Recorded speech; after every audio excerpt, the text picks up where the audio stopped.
there is such thing as bad food. There is food that is toxic to our mitochondria and therefore Dr. Calley Means, we catch up again. It's been 4 years almost.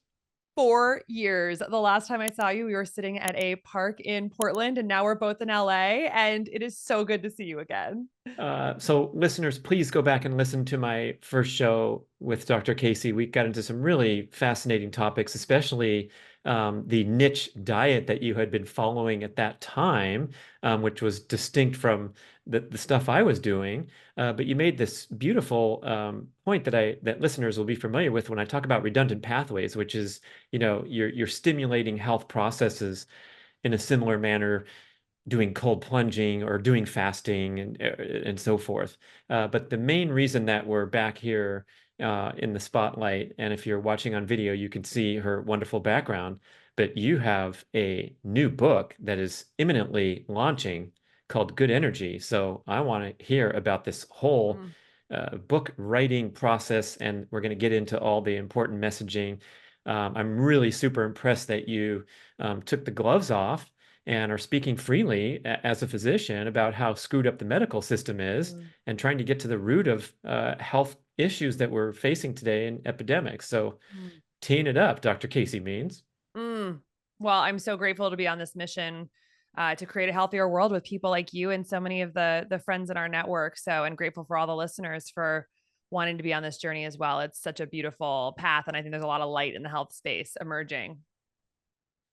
I hope so. I'm also concerned, and I don't know how you feel about this, but I feel like we're talking to a pie slice of 10 or 15%, if that, of the population. And even when I sit down with my lifelong friends or, extended family members, and there's, complete lack of interest or awareness in doing such things as reading labels, which of course I've been doing for 40 years diligently, and learning that stuff you can't pronounce on your food label is a bad deal, not a good deal. But it seems like we have a long way to go to tap into the mainstream. But for sure, on the cutting edge, there's a lot of cool things happening. We're going to talk about Levels Health, which you've been prominently involved in as we carry on here. Yeah, yeah. I think, I do agree that sometimes it feels like it's such an uphill battle, and there are certainly, on the coasts and potentially, more in the cities, like we hear a lot about wellness culture. But I think what I feel and what I think is why we're going to see this crack open is that I think amongst the country, people know that something is not quite right when it comes to the health of ourselves, our children, our parents. There is a sense of, I think, an underlying sort of discomfort with the trajectory that we're going on as Americans. And I think some people can't tie it back to food directly Mm. or our toxic industrial, food culture and, the really sort of odd ways that we're living these days in the modern industrial world. But I think that's where the opportunity is to help people make the link between the discontent that I think we're feeling in the country, rapidly rising increased rates of obesity, chronic disease, mental illness, infertility, all of these things going up at the same time we're spending more to treat them. It's a totally unsustainable path that we're on as a Mm. country. And I think that I agree there's a gap for some people between the direct link of food to all of those issues. But I think when people start to hear more about it, which we are obviously, like you look at Amazon, you look at the books that are some of the best selling books in the Mm. country. It's like Peter Attia's Outlive and a lot of books that start to draw this connection of how the healthcare nexus, the food nexus, and this real just sort of um, you know, poor path that we're on as a country are coming together. And so I'm grateful for podcasts like yours for helping to bring some of that to light, and help people, really understand that most of the suffering that's being caused in American bodies today, the symptoms and diseases that are facing us, are fundamentally all rooted in the same thing, which is metabolic dysfunction. It's a Mm. problem with how our bodies make energy, and that's really fixable quite simply, very straightforward, with food as a major tool. And so that's really the key message, I think, for people, is that drawing these links. You said the rising incidence of disease and the rising healthcare costs are unsustainable. And I'm thinking of my friend Dr. Doug McGuff, author of Body by Science and Primal Prescription, and he cites research that if the rates of type 2 diabetes continue at the current rate, it will bankrupt the United States Treasury by 2060, which is such a mind-blowing. It's a real stat. It's not just made up. But the cost of caring for people and our skill at caring for sick people continues to increase, such that we can keep them alive for a long time with these chronic diseases that are driven by lifestyle. So you're accurate when you say unsustainable, and it's pretty crazy, especially, my kids are in their 20s now, and there's a lot of talk about the changing world that we face ahead, and the temperature extremes and everything else. But since we're focused here on health, oh my gosh, it's time to wake up and take some action. So it sounds like you dropped everything in your busy career and got started with your brother to write this book, Good Energy: The Surprising Connection Between Metabolism and Limitless Health. So how did that go down?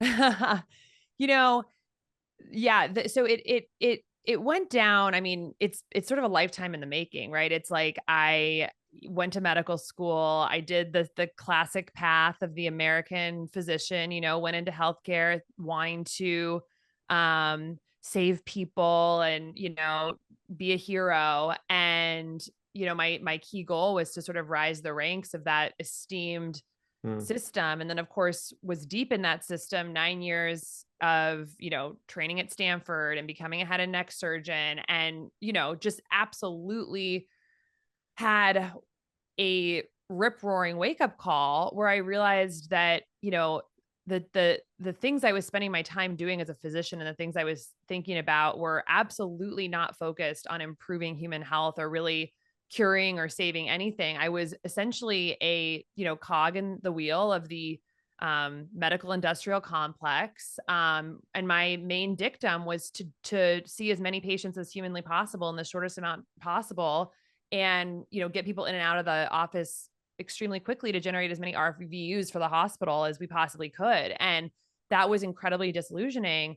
And at the same time, there were two other things that were really happening for me. One is that my mother, who was my brother and my best friend, and, just the center of our world, she uh died very suddenly of ultimately what is a preventable metabolic condition, which is cancer. And she died of pancreatic cancer, which is one of the many cancers that is directly tied to metabolic issues. And she had a story that was, I think, so similar to so many other Americans. And what I think almost all of us have someone that we know that's sort of in that situation, which is where, she was generally seemingly a fairly healthy, vibrant person. She was 72 years old when she passed away. And we had sort of bought into the fact that, oh, she's fine, she's healthy. But in reality, she was seeing five different specialists for five different Hmm. conditions that we consider to be so normal in our culture that we almost don't bat an eye. She had, it all started really in her 30s and 40s when she had my brother and I, and we were both born like 11 and a half, 12-pound babies. So we were really big babies. No one really mentioned anything about that. Hmm. She had trouble losing the baby weight. She had the belly fat that developed in her 40s, had a really tough menopause, lots of symptoms. Then she, of course, the high blood pressure started postmenopausally, then the high cholesterol, then the blood sugar started rising, and she got into that prediabetes threshold. Was totally diligent with what all the doctors told her to do. She was seeing doctors at Mayo. She was seeing doctors at Stanford, quote unquote, best hospitals in the Hmm. world, best doctors in the world. They prescribed the pills. She took the pills, and, little turning little knobs on her biomarkers. And then, she's 72. She's taking a hike with my dad. She has stomach pain. She goes to her primary care doctor. They order a CT scan. She has stage 4 metastatic cancer. She's dead 13 days later. Everyone at Stanford Oh. says she's unlucky and is so sorry. But, the real wake up call for me, and this is what looped my brother into the whole process, is that it absolutely was not unlucky. It was completely predictable. These every single thing I just mentioned. Mm. Having a high birth weight baby, which is called fetal macrosomia, having the belly fat that's tough to lose, having the high blood pressure, the high cholesterol, the rising blood sugar, and ultimately the cancer. Those are all just trunks of the exact same tree, which is mitochondrial dysfunction and Mm. metabolic dysfunction. And in our just abjectly broken healthcare system, Mm. the reason that we are spending more money every year on healthcare and outcomes are literally getting worse in Mm. parallel with spending is because we are totally pointing the arrow at the wrong problem. We are pointing the arrow at symptom management for what we think are all these different diseases and not looking inside the cell and treating there. And if we did that, we would realize that all of these conditions are fundamentally just absolutely related to broken mitochondria, mitochondrial dysfunction, and the physiology that leads to that.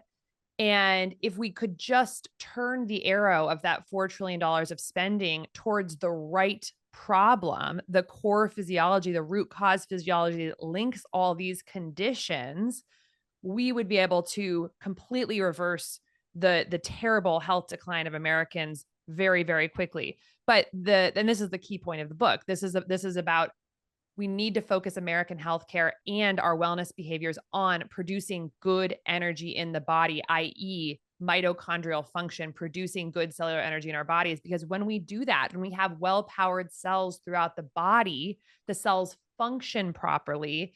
And then we just can really wash away a lot of the symptoms and diseases that we're facing. And a question that a lot of people have is, well, why do we have all these different looking diseases if they're all rooted in the same thing? How is Alzheimer's, cancer, Mm. knee arthritis, and infertility the same disease? And the really, really, really important thing for people to realize is that we have 200 cell types in the human body. And each of those cell types, an astrocyte, a glial cell, an ovarian theca cell, an endothelial cell, a hepatocyte, all these different cells, they all need energy to function. They all need mitochondria to be working well to power them. And when a different cell type is underpowered, it will look like a different symptom than another cell type. A Mm. brain cell underpowered is different than an ovarian cell underpowered, but the underpowering physiology is the same. And so, unfortunately, because of our just misalignment with a metabolic framework for American healthcare, what has happened is that we've tried to address this problem with more spending and, critically, more specialization. We now have over 42 medical subspecialties. And another key thing to internalize, the more medical specialties we have, the sicker we are getting as Americans. More spending, more sickness, more specialties, more sickness, more studies, more sickness. It Mm. is because we are focusing on the wrong problem. We could have 100 specialties and we could spend $10 trillion on healthcare. If we don't shift the focus, it's not going to get better. So that's what this book is about. Those are the dynamics that ultimately pushed us to write this book. My brother Mm. saw the healthcare system up close and personal with my mother's passing, and he just literally dropped everything and has devoted his life to this mission as well because it is so broken. And yeah, so my personal journey with healthcare, my mom, and then really diving deep into the belly of the cell to understand what's actually going wrong in American bodies is what prompted us to write this book. We hear so often that it's the profit-driven corporate structure that is interfering with you know, the optimization of medicine. And do you contend that's the main thing in the way? Like there's not enough money to be made in um, getting good at burning energy internally, and instead there's way more money to be made in caring for disease. And then I should also put in the plug for the processed food that is driving the conditions. Yeah, I think that there's a couple trends going on, really all of which we need to wake up to. The first is the healthcare incentives that you mentioned, which are super tied in with the big food, industrial agriculture incentives. And a really key thing for every patient to internalize before they walk into the doctor's office or the hospital is that every institution dealing with health, from medical schools to pharmaceutical companies to hospitals to even insurance companies, make more money when you are sick and they make less money when you are well. And healthcare is not only the largest industry in the United States, it's also the fastest growing industry. And therefore, for that to continue in our system, it's not a philanthropic industry. It's not a nonprofit industry. It's a business. And that business is designed to grow. And there are trillions and trillions of dollars of interest across several industries dependent on that, including politicians who in most American states, their constituency is dependent on healthcare jobs because it is the largest industry in the country.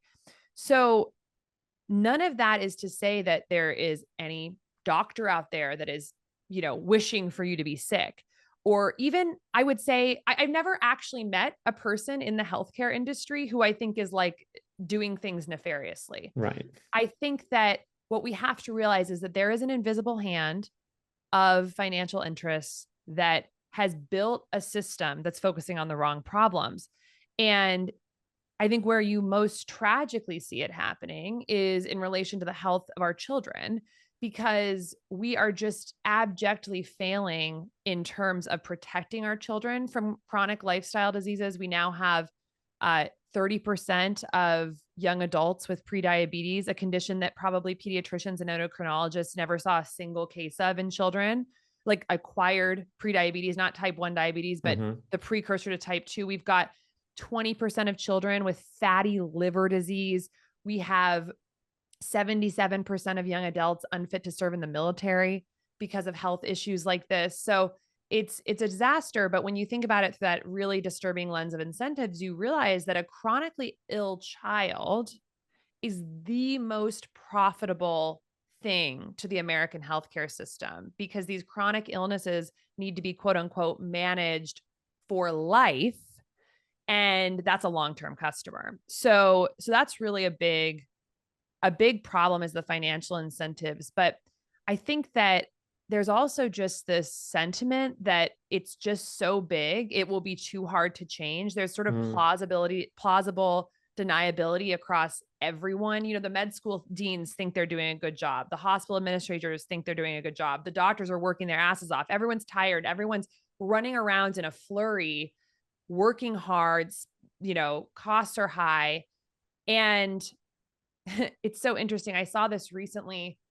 My dad, unfortunately, was in the hospital for some complications from an atrial fibrillation procedure. And, we were there for days and days and days. And it was from an infection that had happened during his ablation. And the infection itself was something that just didn't need to happen. It was actually for a procedure that was pretty unnecessary during the procedure. And so you've got, an infectious disease team coming every day. You've got nurses, you've got PAs, you've got radiologists, you've got phlebotomists, you've got the PICC line tech, you've got the nurses on the ward. Everyone's working. Everyone is stressed. Everyone is checking the little boxes, but no one, whose responsibility is it in that whole group of people to just pop up and say, this never needed to happen. This, not only was this infection preventable, but let's take a step back. The AFib is mostly preventable. So because you've got everyone trying hard, working hard, in debt from their education, each day trying to do their best, it really blinds people to stopping and just saying, whoa, everyone stop.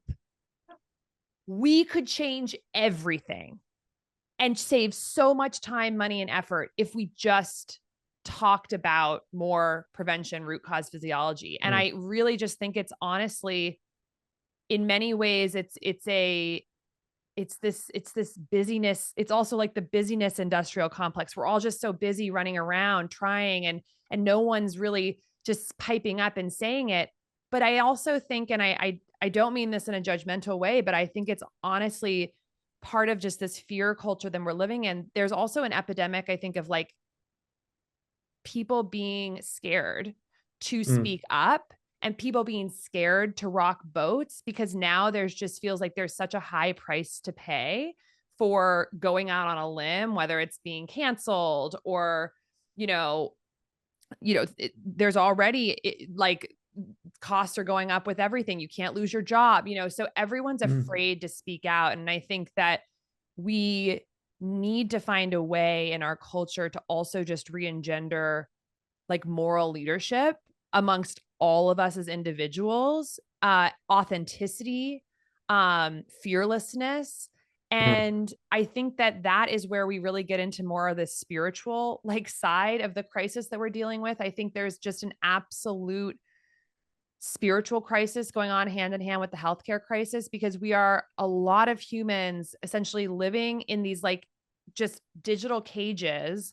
We're indoors all the time, we're sitting all the time, we're on the computer all the time, we're seeing all this fearful sensationalist media. We are a very despiritualized culture in the Western world. We're separated from nature, we're separated from any sort of like true examination of our true nature as more spiritual, limitless beings. We're all petrified of death, and so there's just this like general overarching sense of like, just like kind of cage scared animals, and mm. no one is like bold enough to speak up. And I think that's a whole deeper part of this whole issue that we really need to self-examine, because sure, we can all play it safe and stick in our little jobs that don't quite feel right, and we're not really feeling like we're making an impact or authentically helping people, but it's paying the bills.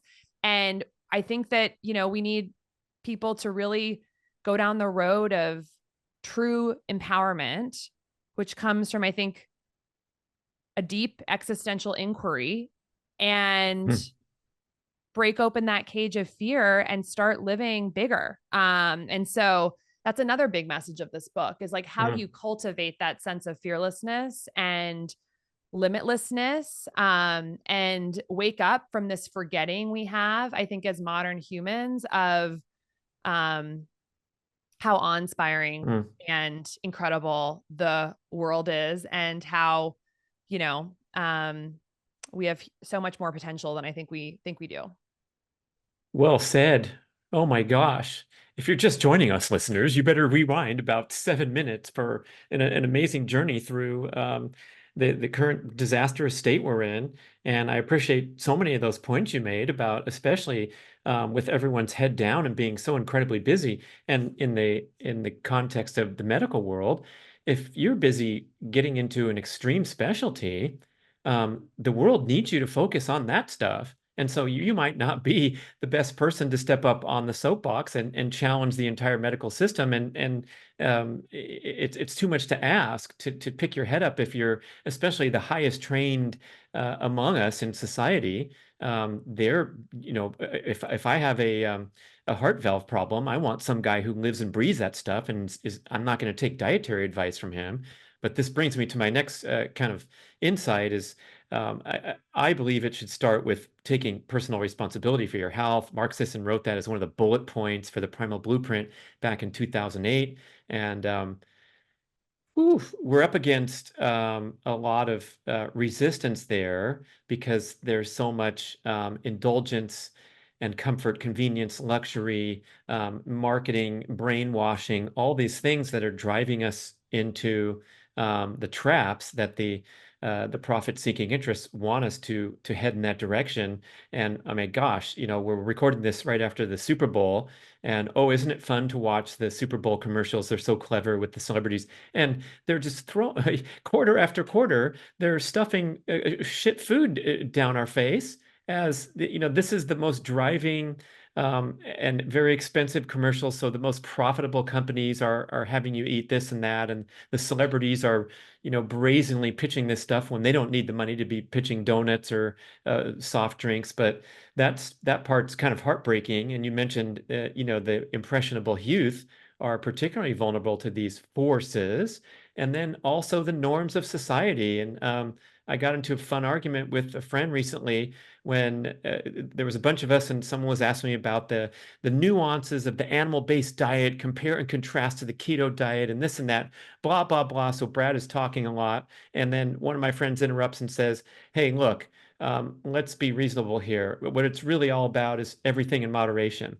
And everyone nods their head like, wow, what a wise and sage way to close the conversation. And I said, you know what? That is the biggest load of bullshit I've ever seen come out of your mouth, because you're a hard driving, successful person who's competed and excelled in everything you've tried, and there's no moderation involved in any way. And right now, with the sad state of society and the pathetic average person, we can't we can't even consider moderation. We have to be extreme in virtually everything we do Mm. relating to our health practices.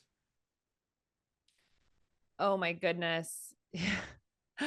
Yeah, it's interesting. It's interesting because I think, yeah, I'm with you on the sort of like pushing back against all good things in moderation. I think that that is such a ploy from Yeah. so many different industries to get us to just, nod like, "Oh, that sounds great. That sounds right." And it sounds good, but when you really think about it, it's like I don't want any pesticides on my food in moderation. I Mhm. don't want artificial colorings. I don't want artificial preservatives. I don't want any of that in my body because, you know, ultimately these toxic substances are adding a burden to my poor body that I'm going to have to process and detoxify, and it's going to hurt my microbiome. And that's just not on my that's not how I want to divert, my energy of my body towards protection rather than thriving. It's a zero sum game in terms of what our body of 40 sweet trillion cells can focus on. And a huge amount of what I focus on is just how to give these precious cells exactly what they need to do their best work and take away as much as humanly possible from their purview that are hurting them. And I Mm. love thinking about, yeah, these beautiful, precious cells like these children that I've been tasked to care for. I have 40 trillion children and 100 trillion bacterial children in my gut.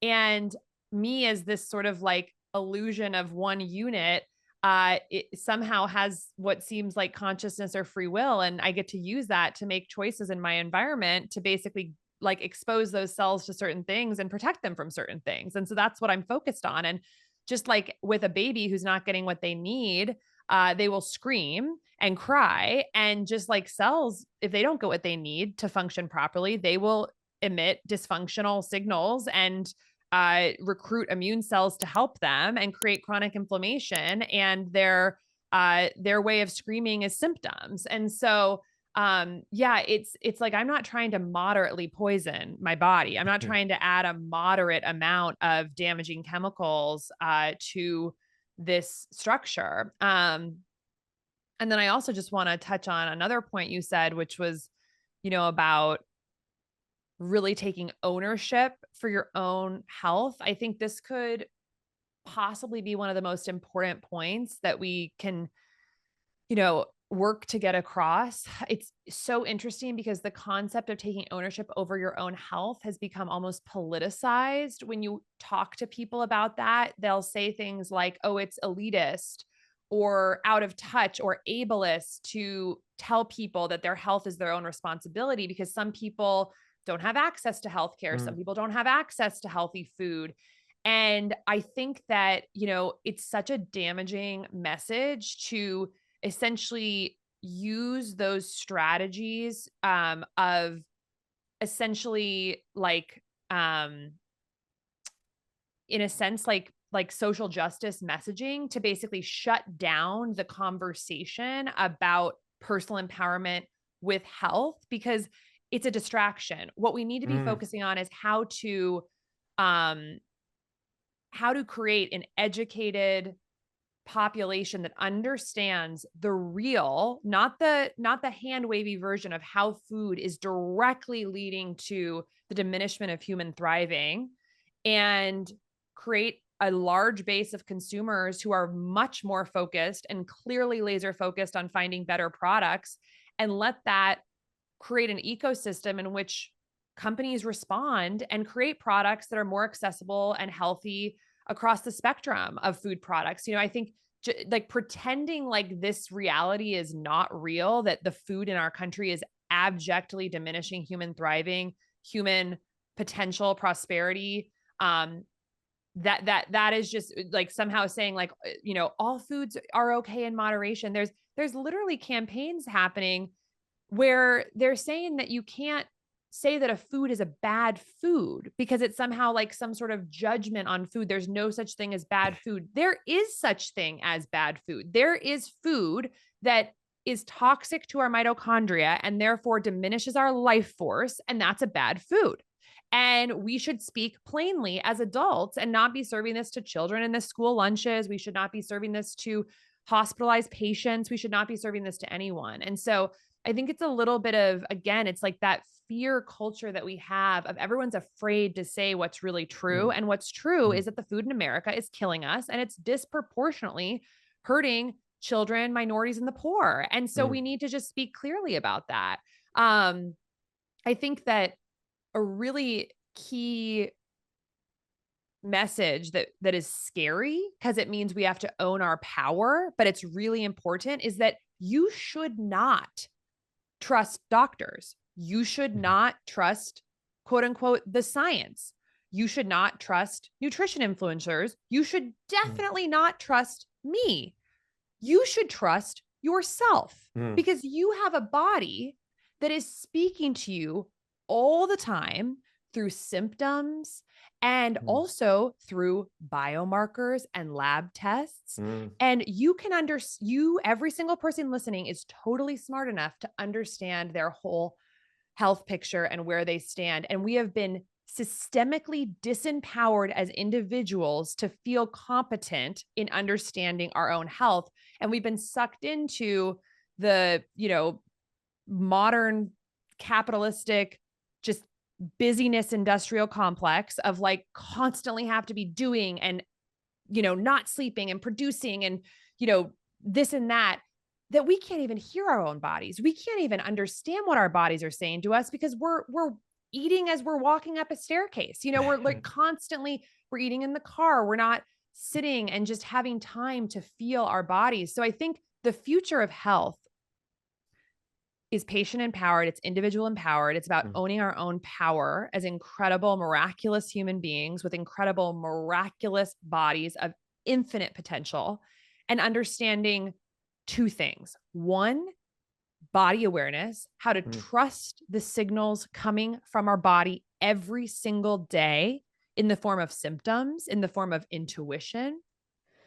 And two, understand how to interpret our own lab tests and personal biomarkers. We're living at a time in human history that is more exciting, I would say, than any other time in human history, because for the first time, we have access to tools and technology to understand our bodies better, our own bodies, more data streams, more information than people have ever had. We've got continuous glucose monitors. We've got direct to consumer lab testing. We've got at home finger stick lab testing. We have incredible resources online to understand it. We also have access to global knowledge about indigenous wisdom, traditional wisdom, ancient healing practices. We also have access to PubMed and the best of modern biosciences that we can, of course, take the good from that and ignore the industry sponsored nutrition research that doesn't make any sense. And we have the understanding that if we can slow down, if we can set appropriate boundaries in our life and just slow down a little bit and truly tune into our bodies and what it's trying to say, those things together, if we really respect each of those pillars, we can actually live the healthiest, longest, happiest lives in human history. But the answer is not going to be found in the doctor's office. It's going to be found from deeply getting in touch with yourself, loving yourself, and believing that you have the power to really self-direct your health and understand your own body. Now, is it as simple as monitoring how you feel with a dietary revision? Will it always pay off to eliminate processed foods and trend toward more nutritious foods with a sensation of more energy, more alertness, and so forth? Or can people get away with and get used to stuffing their face with processed foods and carry on through life thinking that they are quote unquote fine because they're eating the same way everyone else in the dorm eats or everyone else at the cafeteria, and then just be, completely unaware of the Mm, potential that's beyond? mm.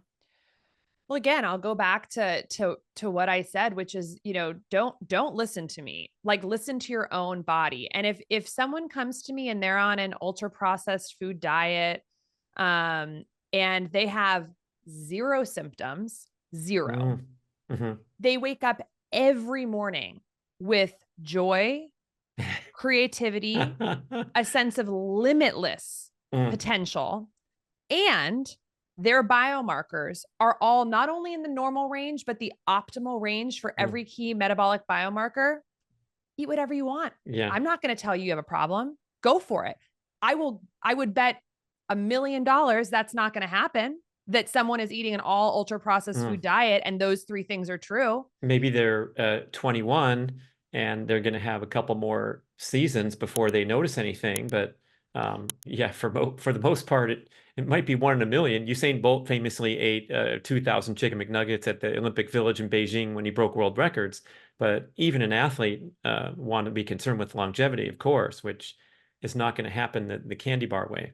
Yeah, and I mean, I would love to hear some of those stories, but like, did that person truly have no anxiety, Mm, no sleep issues, no, you know, like, migraines, et cetera, et mm, cetera? Hard to know. But I think one thing that's really amazing is that we have so normalized feeling unwell in this country. mm, Mark Hyman, he says, we literally have collective FLC syndrome, which is feel like crap syndrome. We literally think that that is normal. And I think back to when I was a teenager and how delusional I was, because I was a little overweight. I had jawline acne. I had terrible cramps before my period. I had a little bit of anxiety. mm, Um, After a lot of sports games, my low back would kill me. I'd have to take a bunch of Advil. And I literally thought I was completely healthy and normal. Like, and I was getting strep throat frequently.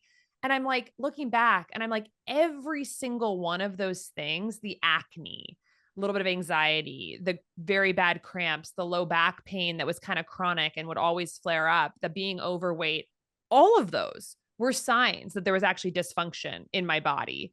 And it's so normal now mm, that we just don't even think about it. So I think, that's something we also need to realize, is that, like, I think some of us have not felt great for so long that we actually think that that's normal. And I think that there is a potential for most people to get to a state of really feeling super electric and super incredible. mm, And um, I think that that fundamentally is rooted in how well our mitochondria work, because our mitochondria are the organelles of our life force. They literally convert the sun's energy, the cosmic energy around us in food, and literally solar energy stored in plants into our consciousness and our human life force. And in 93% of Americans right now, there is metabolic dysfunction, meaning that that process of converting cosmic energy to human energy is mm, blocked. So my personal opinion, based on seeing a lot of patients' biomarkers and having studied this for a long time, is that there is just no need and no place for ultra processed food in the human diet, because on so many levels it is hurting our ability to essentially have good metabolic health. On one level, it has ultra processed foods typically are non-organic, so they have a concentrated amount of pesticides mm. in them, things like glyphosate, which hurt the microbiome. And um, they often have artificial colorings, preservatives, and that can be directly toxic to our cells. They are ultra processed. So they are devoid. They have literally processed out some of the key micronutrients and Mm. vitamins that are mitochondrial cofactors that are needed to let our mitochondria do their work. They have an overabundance of concentrated macronutrients like carbohydrates in the form of refined grains and refined sugars, which overwhelm our mitochondria, gum up the system, create oxidative stress and Mhm. chronic inflammation, which is the swirl cycle of metabolic dysfunction. They they also on top of that, the refined ultra processed wheat uh, can affect our gut function through the way that it impacts the gliadin in wheat, infects our tight junctions, our cell to cell connections in the gut, leading to leaky gut and chronic inflammation. So ultra processed food on like 5 to 10 levels does not support our metabolic Mm. functioning. And Right. we only get so many calories per day, right? We can't just eat, 20 pounds of food a day to get the nutrients we need to support our cells. We eat about 2 to 3 pounds of food per day. And with the fact that our industrial agriculture has ruined the soil in our country and most of our food, even if it's not ultra processed, is micronutrient deplete, we need to make every one of those bites and calories and grams of food count towards meeting our cells' needs. So when we think about food as true molecular information, that is essentially a substance that can meet our cells' needs, that I think is very, very empowering. And I just really think that there's no good that comes from ultra processed foods.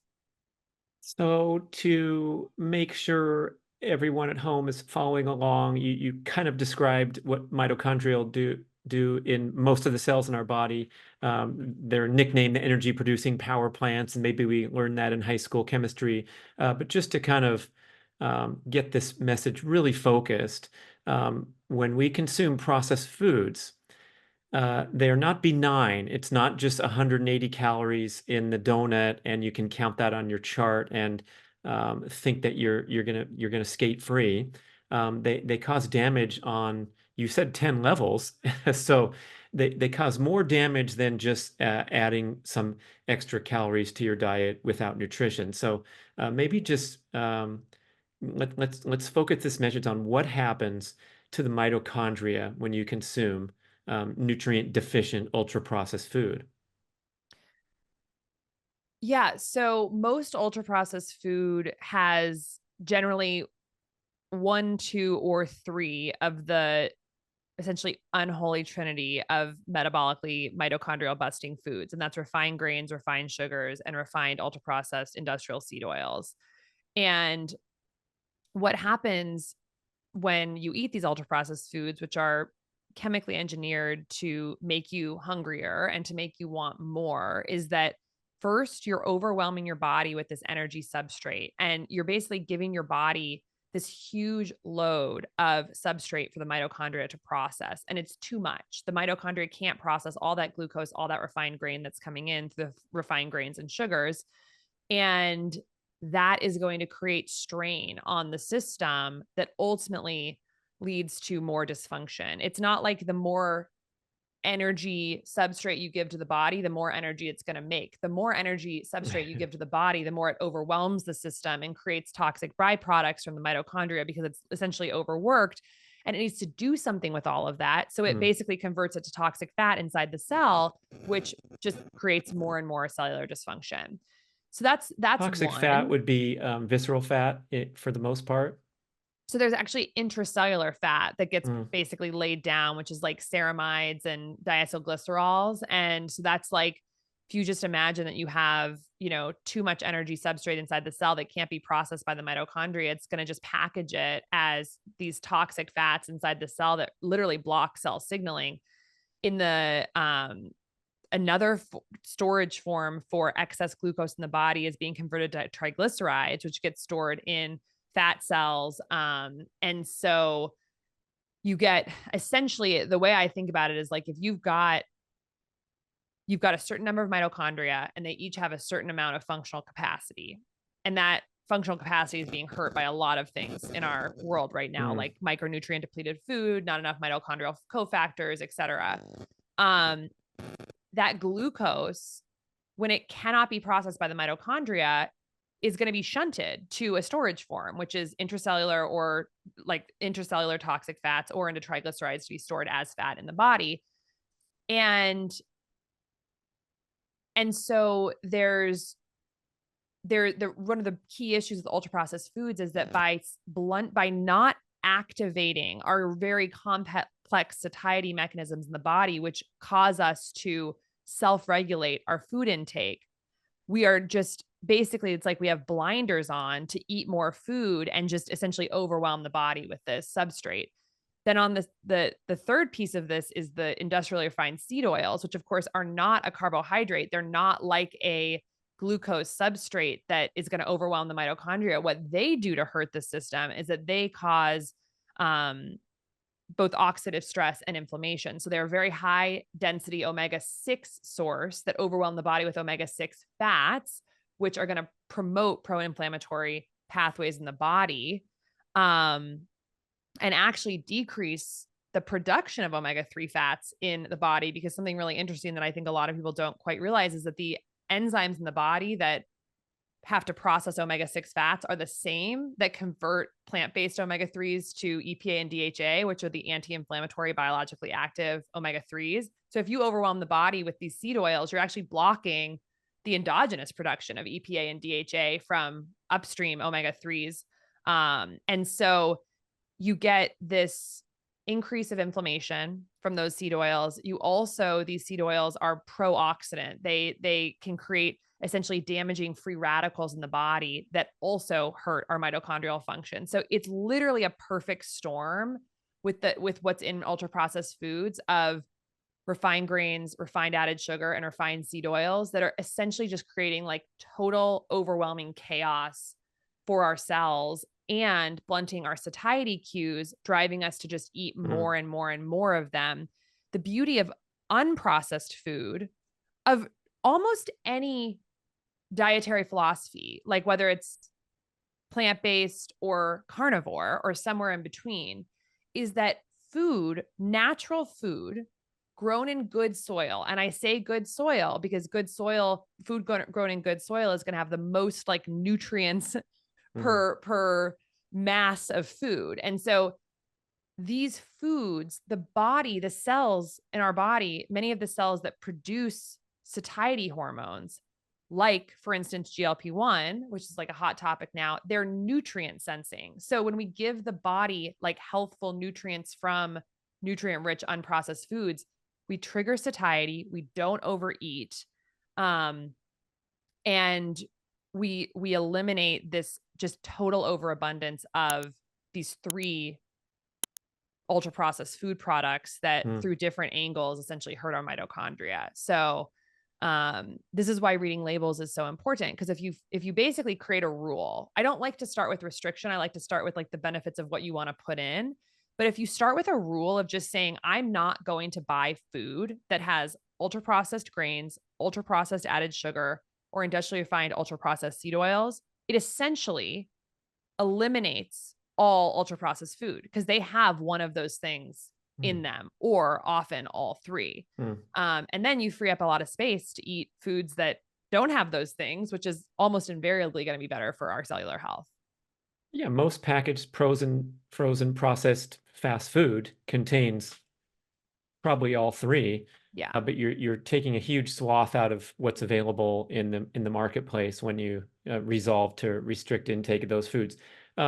So they're messing with your satiety mechanisms, and they have the chemical agents in the food industry flavoring to spike appetite. Is it also the case that you're going to be compelled to overeat processed foods because you are poor at manufacturing energy internally because you have mitochondrial dysfunction? So a vicious circle where you get tired in the afternoon, and so you're going to have to go reach for a soda because your fat burning is so screwed up by all the processed food that you consume. Absolutely. Yeah. And there's such an interesting study that was published in Nature, one of the premier medical journals, that showed that when we eat things that cause big blood sugar surges in our body, essentially a big glucose spike, and then after that glucose spike, we have a glucose crash, because that's usually what happens. The bigger the glucose spike, the bigger the crash. The extent of that crash after a high glucose load is actually predictive of how many calories and how many cravings a person is going to have for high carbohydrate foods in the 24-hour period after that. Mm. So you look at that and you think, okay, well, that kind of makes sense. If my blood sugar is crashing, my body, that's a fear signal to the body. Oh my God, my blood sugar is crashing. I've got to bring it back up to baseline. And so it's going to drive you to want more higher carbohydrate foods. But really, what has happened is that you've spiked your glucose with ultra processed foods, most likely. That has caused a huge insulin release from the body to take that glucose out of the bloodstream. That overcompensation of insulin release essentially caused you to plummet that glucose. And now you're on this vicious roller coaster of eat more carbohydrate foods, spike my glucose again, come crashing down again. And Mm. now we're on the glucose roller coaster that the vast majority of Americans are on all day long. And the life hack here is just figure out how to not spike your glucose levels to begin with, especially not in the morning with Mm. breakfast, because that will get you off the roller coaster. So this is why having a more savory breakfast, very high protein, good healthy fat, totally glucose stabilizing, and that cues your satiety mechanisms is such a positive way to actually diminish your cravings for the entire Mm. day. And it's as simple as either swapping out your sweeter breakfast for a more savory one, or trying some. If that sounds too hard, then just try some adjuncts to your breakfast Mm. to stabilize glucose, like immediately taking a walk after breakfast, or taking some apple cider vinegar before breakfast just to blunt the glucose spike, or taking the sweeter food you love for breakfast and adding in protein or fat or fiber.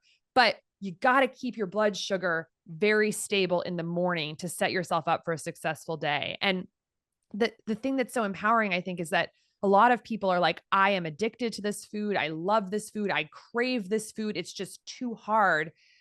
But actually, just, modulating that glucose response a little bit, flattening the curve a little bit, will actually alleviate Mm. the cravings with basically no deprivation.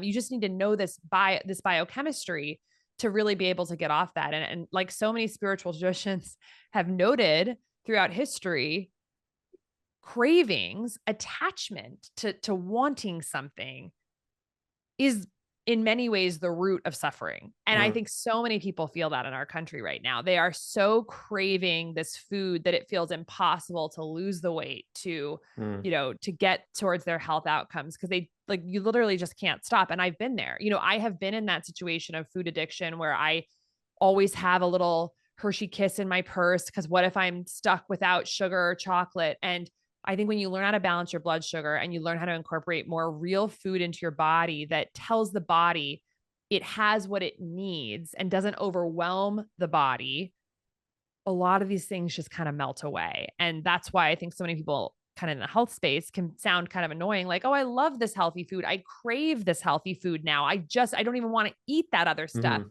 But that's what happens when the body gets what it needs. And it just, a lot of these things naturally melt away. So yeah, so that's just another piece of it too, Brad, is that if you stabilize the blood sugar, it reduces the cravings for sugar later in the day. And a really key additional point is to get rid of the high fructose corn syrup, specifically in the sweet foods that you're eating. So when I talked about refined added sugar, a huge percentage of the sugar that people are consuming in processed foods is in the form of high fructose corn syrup. A very recent modern phenomenon was, Mhm. created in the 1970s. And now we're eating, by some estimates, 3,000% more fructose than we were 50 years ago.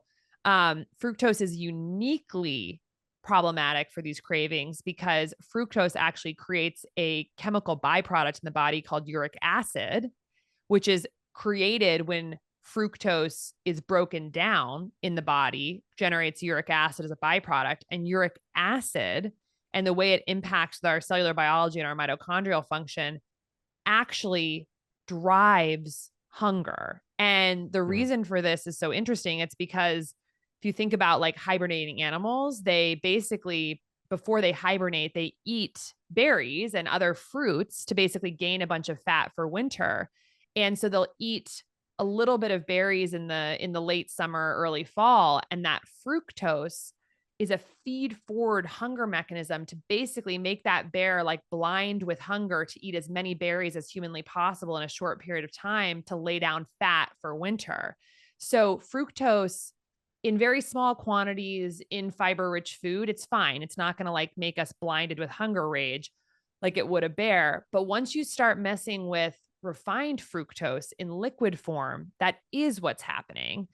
It's literally driving people to prepare for winter Mhm. and try and put on as much fat as humanly possible. And so that substance, fructose, has been weaponized by the food industry, especially against children, to essentially get them to be food-seeking robots by hijacking this primitive evolutionary pathway that's most seen in hibernating animals that are seeking fructose-rich fruit. Mm. So you discussed the foods to eliminate, the big three to focus on, and then also in the book you call it the 3 out, which we discussed, and then the 5 foods that you want to make sure you include. You want to discuss those categories? Sure, absolutely. Yeah, so there's 5 main foods that I think are like very important. I'm sorry, not 5 main foods, 5 main food components that I think are very important to include in ideally as many meals as possible to support our mitochondrial function. And these are fiber, healthy protein, a probiotic source, omega-3 fatty acids, and something that's rich in micronutrients or antioxidants. And in the book, I talk about how each of these foods essentially feeds straight into mitochondrial Mm. health. But I think what's really useful to do, and this is laid out in the book, is to understand what are some really good sources of each of these foods and then keep them at the ready in the kitchen so that you're always able to like dump a little scoop of each one on all of your meals. So for instance, in the fiber category, some of the highest fiber foods that we can eat are chia seeds, basil seeds, flax seeds, hemp seeds, a lot of other nuts and seeds. Like tahini is actually a really good source of fiber. In the fruit category, raspberries are by far the highest fiber fruit. Avocados are very high fiber. And then, of course, beans and legumes are high in fiber. And so for me, in my kitchen, I have, glass jars of chia seeds, flax seeds, basil seeds. I've got cans of pressure cooked beans. So they're, going to be easier in digestion. And I will often rinse a few cans of beans at the beginning of the week and put them in Tupperware and dump a quarter cup on a salad here and there. I will always have avocados and berries available so that whenever I'm making a meal, I can just grab a fiber source and make it really easy to get what I would consider to be the right amount, which is about 50 grams of fiber per day. On the omega-3 side, some of the best sources of omega-3 fatty acids are sardines, salmon, mackerel, pasture raised eggs, game meats like venison, elk, bison have a decent amount of omega-3 fats, caviar, and then from the plant-based side, chia, basil seeds, hemp seeds, flax seeds. So I have those always at the ready. I've got wild caught Alaskan salmon cans from Mm. Wild Planet. If I want to dump some salmon on top of a salad or make a quick tuna salad with avocado oil mayo from Primal Kitchens, I love that. I've always got sardines to basically mix them into dressings. I will cut my salmon half and half with sardines to get more omega-3s. Again, I've got my hemp seeds, chia seeds. They're always available in case I want to sprinkle them on things. So just making sure you've got these sources handy so that you can just constantly be incorporating them into your meals. Same with probiotics. Always have a few sauerkrauts in your fridge. Always have some kvass, which is a low sugar kombucha alternative. Always have a little bit of miso, some Greek pasture raised full fat yogurt with 20 grams of protein per cup. These things just get familiar with the foods that are highest in these categories, keep them handy, Mm, and eating becomes very modularized in that way because you can just intuitively be like, you know, this meal isn't meeting the protein, this meal isn't meeting the fiber. And I don't focus on calories, I don't focus on macros, I focus on really the molecules. And when I really dug into the research, it's those five things that our cells really need for good cellular health. And it helps us by thinking of food as molecular information. It helps us actually, I think, overcome the dietary dogma because you can actually get those five things from almost any dietary pattern. mm, You can't really do it if you're eating an ultra processed version of mm. any of these dietary patterns. But, I've seen some very healthy whole foods, plant based vegans. I've seen very healthy carnivores. And I think the commonality is that their cells are getting what the cells need and are expecting through very thoughtful approach to whole foods, unprocessed eating from good soil and good sources. Yeah, that puts a lot of the controversy to rest there, that last comment you made, because if you make any departure away from a diet that's centered in processed foods, you're going to have a magnificent health awakening. And then perhaps the nuances can be debated forever by that 10% slice of the pie that care so much about this stuff. But the things that you mentioned about, stocking your kitchen, most of those things are not cost prohibitive. The venison and the bison might be more expensive, but we're getting more affordable than ever to have a really nutrient dense diet, and especially when you crowd out the significant cost of stuffing your face with the stuff that was advertised on the Super Bowl every day. You open up more budget impact to go buy a jar of sauerkraut and have that around, and the same with the cans of sardines and the other things that are extremely affordable. That's exactly right. Like, I think that in this journey, simplicity is great. I think about, if everyone in America literally just bought ground beef, ideally grass-fed ground beef Mm, and organic broccoli and cauliflower and just for like a couple months ate and I do this many nights per week, but like take a pound, it's $6 maybe for a pound of ground beef. It's maybe 2 or $3 for a huge amount of, organic broccoli. Chop up the broccoli, put the beef in a pan, cook the beef for a few minutes with salt and pepper, maybe another spice or two if you've got it. Throw the broccoli in there too. Drizzle it with some tahini and throw a little sauerkraut on top. That's a dinner with mm, all of those things. And the fiber, the protein, the probiotics, the omega-3 fatty acids, the micronutrients. And if people that literally takes me 10 minutes to make and mm. some variation of that, and of course swap in any vegetable, whatever. Um, and it's about $12 and it will feed me and my partner for 2 meals. So it's keep it simple. We have a lot of simple recipes in the book. Mm, And if people ate like that for if every American ate like that for a couple of months, our chronic disease epidemic would literally be cut in half, I believe, in a few months. Or we would drastically reduce our healthcare costs in this country. It's mm. literally in many ways that simple. And so that's a message that I just, we'll never stop talking about. Like Yeah, it I doesn't have to mean, be hard or expensive. And it's incredibly effective when you're eating real non-toxic food. it's hard to believe, but if you straighten up for a couple months, you can correct many of the metabolic syndrome markers, which is basically what put you in the metabolic disease category or out of that category. I think I just saw 88 million Americans are pre-diabetic or diabetic. Does that sound? Yes. So, we're Ooh, no, talking no, to, 140 million Americans. There are 88 million Americans with prediabetes and uh-huh, many more with type 2. It is unbelievable. It is half, right. 50% of Americans have prediabetes or type 2 diabetes now. So 50%. if you do dietary intervention for as little as a month or two, you can come back to the doctor who told you you're pre-diabetic and have those values in a good zone now. It's that simple. Yeah, I mean, I've seen people drop their triglycerides by 100 points in 2 months just Yeah. by moving to a more real food diet. And people drop their fasting glucose, their fasting insulin down into, from pre-diabetic down to normal in the course of a month or two.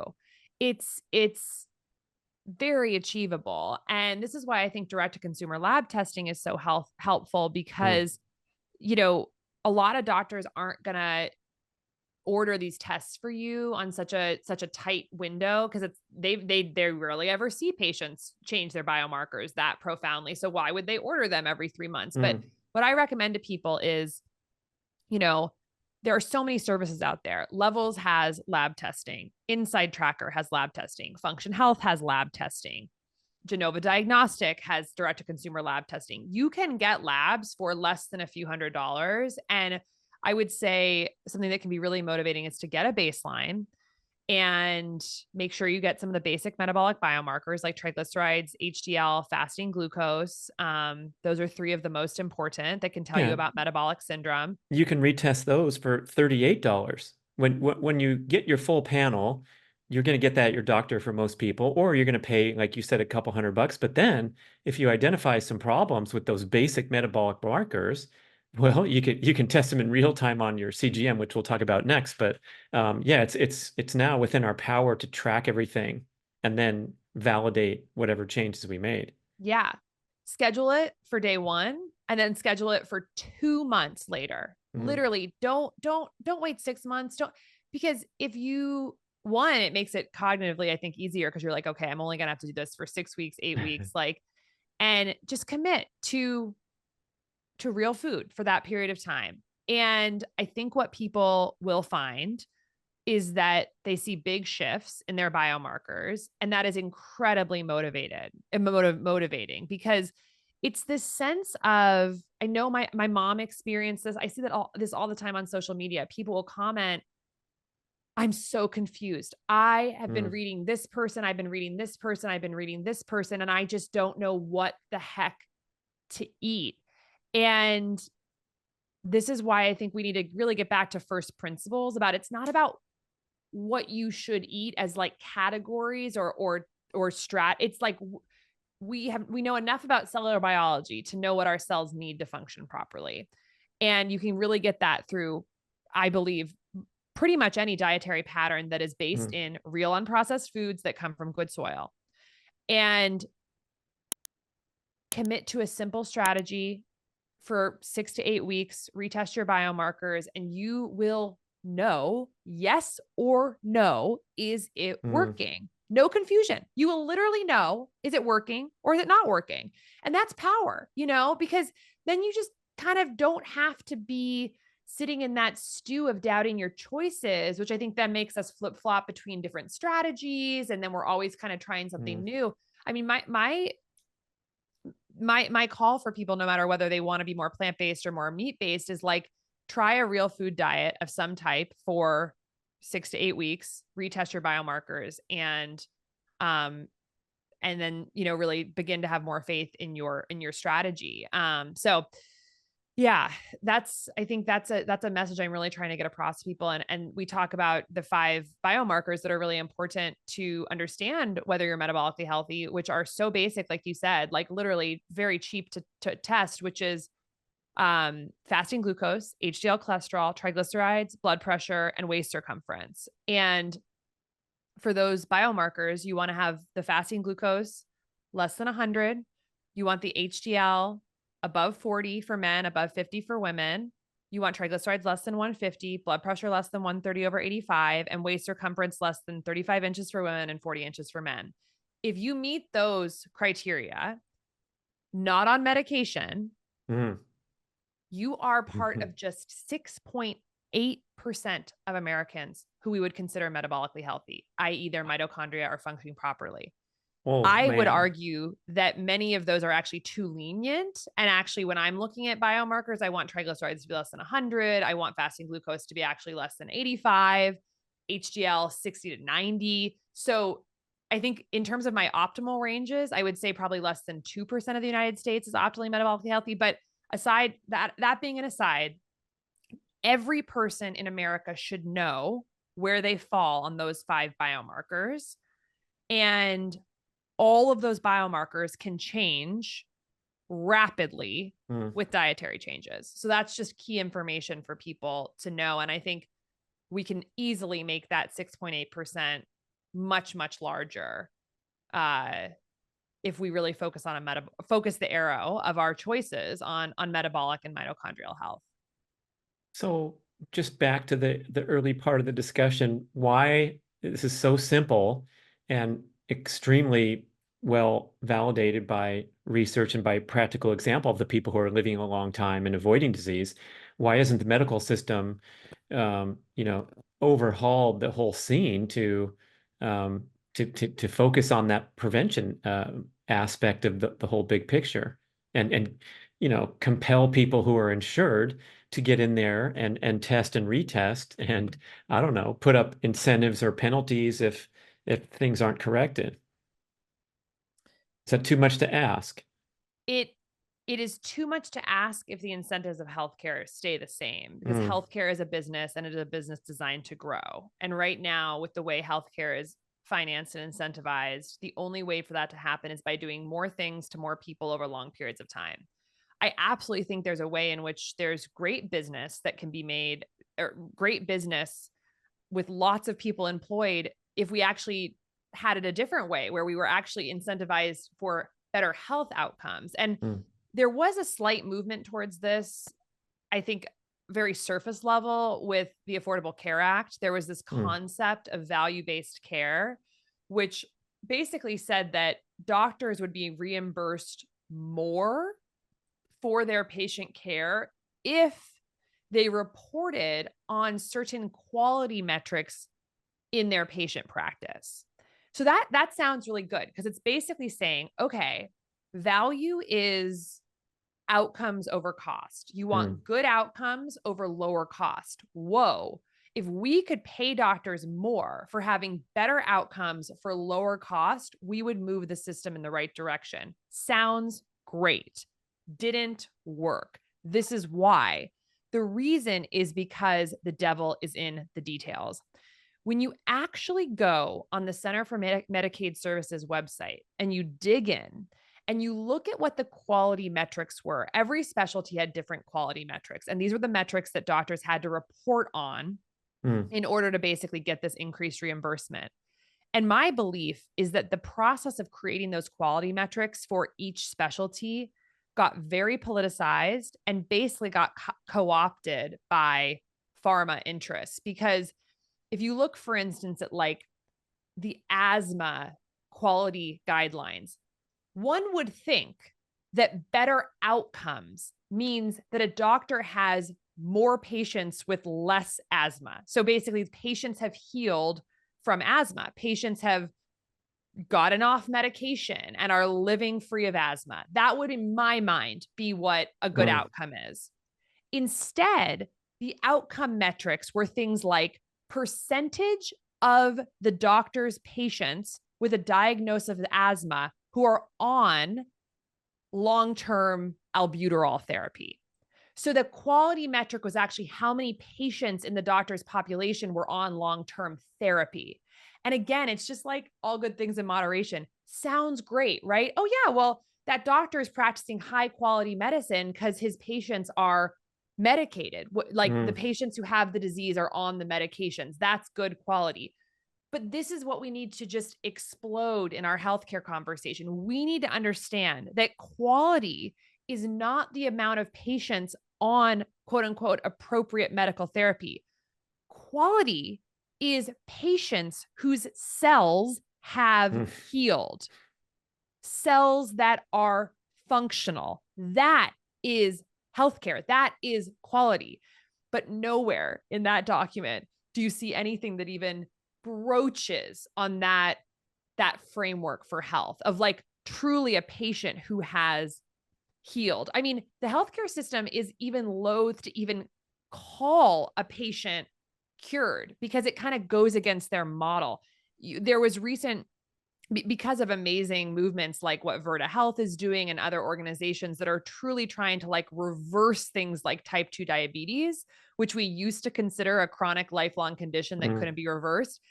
The governing bodies of like American Diabetes Association, other groups like this, they've had to acknowledge the fact that we need to update our model and realize that these diseases are truly reversible. But instead of calling it like a cure or this person no longer has type 2 diabetes, they call the person in remission. And I think that's so interesting because the subtext of that is that the person's sort of out of it for now, Hmm. but like they might pop back in. They're in remission. It's like the cancer might come back. And it's like Hmm. if we had better understanding of really thinking about disease on the cellular biology perspective, if someone's cells are no longer insulin resistant and their insulin levels have gone from 30 to 2 and their liver functions beautiful and their oxidative stress markers are beautiful and their fasting glucose is in a beautiful range and all of these things are true, they do not have type 2 diabetes anymore. It can be struck from their but Hmm. we have this interesting, what I think is a very subliminally disempowering message of like, this is who you are. You're diabetic. Mm. And yeah, it's not showing up right now, but it's still in you. And that to me actually feels very insidiously disempowering because fundamentally when we have cells that are functioning properly because of the choices that we've made, that's our state. That is the reality at that time point. And I think people should be able to really take pride in that and own that and work towards that. Yeah, it's similar to the thinking about genetics, where we blame our familial genetics and expect to get the similar conditions that we're familiar with from our family members. And it can be largely irrelevant, even if you have strong predispositions for alcoholism or whatever. If I'm a non-drinker, I can bet you that I'm not going to pick up that disease regardless of my genetics. But most people need a long conversation to be talked out of that belief system that's been pounded into our heads. Oh, absolutely. And it happens on every level. I'll never forget a while ago, I was with my father at a doctor's appointment, and my dad is 77 and he has had just such an amazing health journey. He, used to be on cholesterol medication and have high cholesterol. And we're with the doctor, and the doctor, looks at his chart and sees his triglycerides of 47, which are like so low, so healthy. And she goes, "Gosh, you must just have the best genetics." And I had to stop her. I mean, I You're can't so help myself. lucky. And you're Aren't you so lucky? lucky. And Yeah. she kind of winked at him. And I said, I just got to say, like, if you take a peek at my dad's chart, you can clearly see that he's had high cholesterol in the past. And so he at one point had high cholesterol, and he's actually done an incredible amount of work Mhm. to change his diet. He grows his own food. He buys he buys, the rest of his food at the farmer's market. He's 77, but he's biking every day. He's on the Peloton. He walks. He has an Aura ring. He's committed to, now getting so much more sleep than when he was an executive back in the day, pre-retirement. He does stress management. I'm like, literally just like, this is what has changed between Mm. that high value and 47. And the person, and, and she did not respond to what I said and just kept moving through the Mm. conversation because it is so antithetical Mm. to the way we're trained, to the worldview, to the whole system that this $4 trillion of interests are predicated on, that you can't even acknowledge a patient's win and where that win came from. Because I think on some level, on some spiritual deep level, people know that if you start accepting that and celebrating those wins, it starts to make the whole thing crumble. The whole thing that's Mm. paying your mortgage, the whole thing that's paying for your boat, the whole thing Mm. that's paying for your kids' college education, kind of have to just ignore it and move on. And that's exactly what happened. And I, of course, am not speaking for every physician. There are so many physicians who I would celebrate that and, and who are very into lifestyle medicine. But I'm talking about some of the bigger, more pervasive trends that I think are still Mm. very, very real in our culture. And I've been in the workrooms in the hospitals where doctors snicker about their earthy granola crunchy patients who are super into, you know, oregano oil for an Mm, infection, or the food is medicine stuff, or functional medicine. And these patients are literally like troublesome because the doctor then has to spend time engaging about those things, which mm, they don't have time to, right? That's not what the hospital administration wants from those doctors. mm, So it ends up transforming into attitudes and behaviors that ultimately are downstream of financial incentives. mm-hmm, And unfortunately, what happens, and the tragic part, is that you take a huge population of people who went into medicine to help people and for the best of intentions. You put them into a machine that is ultimately a business that's designed to grow. And you take great minds and you teach them bad reactive medicine. And it's such a huge part of the economy that we all have to play into this charade that it somehow is successful. Meanwhile, Americans every single year are getting sicker, heavier, more depressed, mm. and more infertile at alarming rates in every age group as we spend more money. And we all need to stop and ask, why is this happening? Wow, what a beautiful summary. Thank you very much for the wake-up call. I hope all you watching, listening are definitely more alert now to the situation around us. And good energy is going to be a great place to catalyze this transformation. So tell us how we can learn more about the book, and especially watch your beautiful trailer video, which is so touching because you talk about your mother, and we're here at the 3-year anniversary and the release of the book. And so, onward and upward we go. I'd love for you to share how we can connect with this book. Absolutely. Well, the book is on sale everywhere books are sold. You can learn more about it at calleymeans.com/good energy. You can find me on social media at Dr. Casey's Kitchen, Dr. Casey's Kitchen. And my website is sort of the home for all my work, podcasts, newsletter sign up, recipes. And that's calleymeans.com. So I hope this book radically benefits everyone's life who gets it. And thank you so much, Brad, for having me on. Thank you, Dr. Casey Means. That's a wrap. Da, da, da, da.